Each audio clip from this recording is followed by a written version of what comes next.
네, 어려운 민생 경제를 해결하기 위해서 영수회담을 어렵사리 제안했는데 대통령실은 국회 정상화가 먼저다라고 엉뚱한 답을 내놨습니다. 대통령제 국가에서 정치의 갈등을 해소하고 민생 경제를 살리기 위해서는 대통령이 먼저 발벗고 나서야 합니다. 국회가 먼저 요구하지 않더라도 대통령이 지금 상황이 이쯤 되면 먼저 나서서 영수회담을 제안했어야 합니다. 그럼에도 불구하고 엉뚱한 답을 하고 있어서 국민의 실망이 커지고 있습니다. 중요한 것은 일본의 마음이라고 했으니까 김태효 국가안보실 1차장의 이 발언에 윤석열 대통령이 동의하지 않는다라면 당장 해임하기 바랍니다. 중요한 것이 일본의 마음이라서 광복절 0시에 기미가요를 KBS에서 틀었던 것이 아닐까 매우 의심스러운 상황입니다.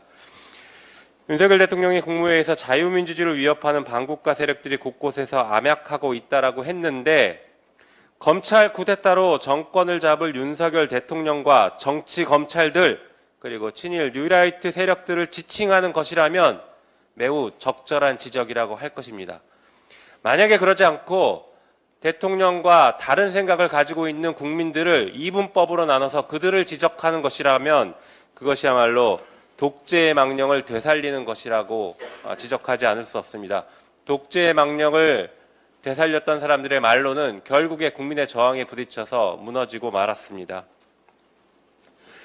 윤석열 대통령은 자기 자신과 그리고 가족에 대해서 철두철미하게 대통령의 권한을 행사하면서 지켜내고 있습니다. 최혜병 특검법 그리고 김건희 특검법을 지속적으로 거부하고 있고 국회에 권한을 무시하고 있습니다. 그러나 국회는 국민의 뜻에 따라서 신속하게 재추진하겠다라는 입장을 밝힙니다. 어제 법사위에서 김영철 검사에 대한 탄핵 조사의 일환으로 서울구치소 현장 검증을 했습니다. 장시호의 출정 기록을 확인했습니다.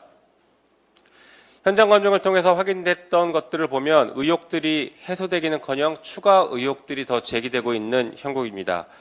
먼저 장시호의 아들 생일 파티를 검사실에서 했다라고 지목이 된 2018년 2월 11일 날 실제 장시호가 특검 사무실로 나갔습니다. 출정관 기록이 확인됐습니다.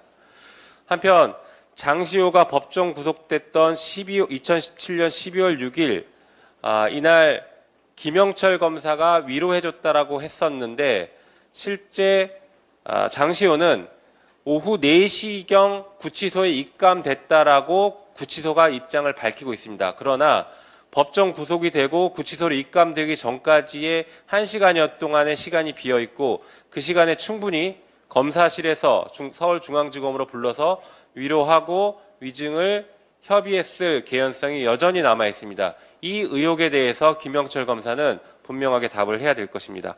나아가서 서울구치소가 기록을 관리하고 있는 것이 매우 허술했다라는 점을 확인할 수 있었습니다.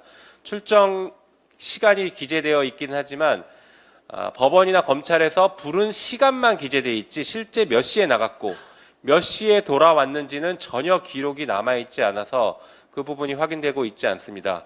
그리고 매우 이례적으로 많이 장시호를 불렀기 때문에 장시호에게 사적인 편의 제공을 했거나 실제 장시호가 김영철을 오빠 검사라고 불렀기 때문에 둘 사이에 어떤 사적인 관계가 있는지도 여전히 해소되지 않고 있습니다. 만약에 그것이 사실이라고 한다면 그것은 직권남용죄입니다.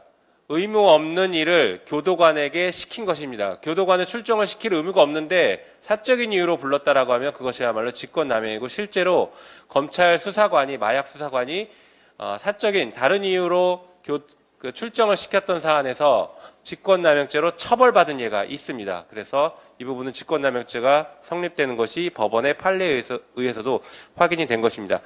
그리고 사적인 이유로 만약에 불렀다고 하더라도 만약에 불렀다라면 출정 기록에는 모두 다 검찰에 불려갔던 내용이 조사라고 기재되어 있습니다. 그렇다라고 하면 그것 역시 구치소를 속였기 때문에 위계에 의한 공무집행 방해이자 그리고 허위 공문서 작성죄에 해당할 수 있습니다. 이 부분 역시 오히려 의혹이 새롭게 제기되고 있는 부분이라고 할 것입니다. 이 부분 끝까지 추적하겠습니다. 이상입니다.